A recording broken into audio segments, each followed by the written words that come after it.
নমস্কার, আমি আমার নতুন একটি ভিডিওতে আপনাদের অনেক স্বাগত জানাই। চলে এসেছি নতুন একটা রেসিপি নিয়ে।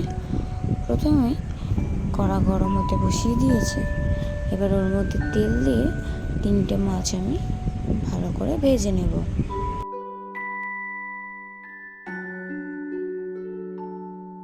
মাছগুলো একটু লালচে করেই ভেজে নেব। এই রেসিপির জন্য যে সমস্ত উপকরণগুলি লাগবে সেগুলি হলো ভেজে রাখা মাছ এবং ওই তেলেই 50% মতো ভেজে রাখা আলু, টমেটো বাটা, আদা বাটা, হলুদ গুঁড়ো, ধনের গুঁড়ো, নুন, লঙ্কা গুঁড়ো, পেঁয়াজ কুচি ও জিরের গুঁড়ো। একটা কড়াইতে তেল গরম হতে বসিয়ে দিয়েছিলাম।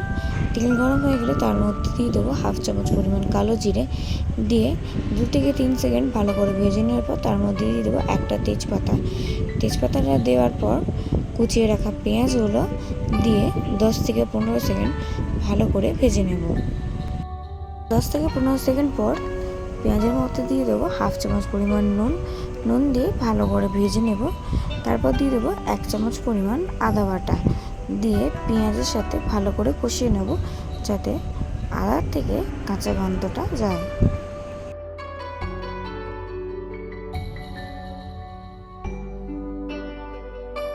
আদার কাঁচা গন্ধটা চলে যাওয়ার পর এর মধ্যে আমি 4 চামচ পরিমাণ টমেটো বাটা দিয়ে দেব, দিয়ে আদার সাথে ভালো করে কষিয়ে নেব যতক্ষণ না এটা থেকে তেল ছেড়ে আসছে।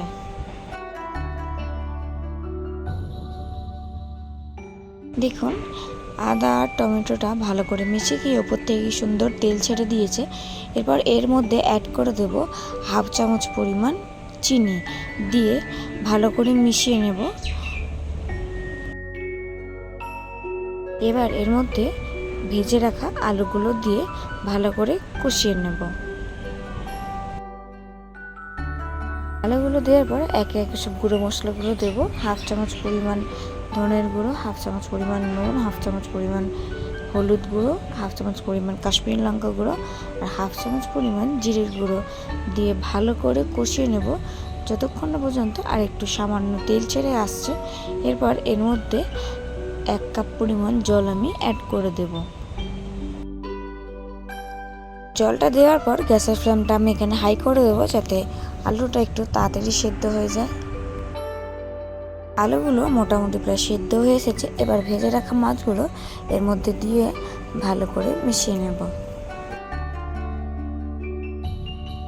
নামানোর কিছুক্ষণ আগে ওপর থেকে ছড়িয়ে দেবো একটু সামান্য পরিমাণ কাসুরি মেথি ও 2 থেকে 3টে মাঝখান থেকে চিড়ে রাখা কাঁচা লঙ্কা।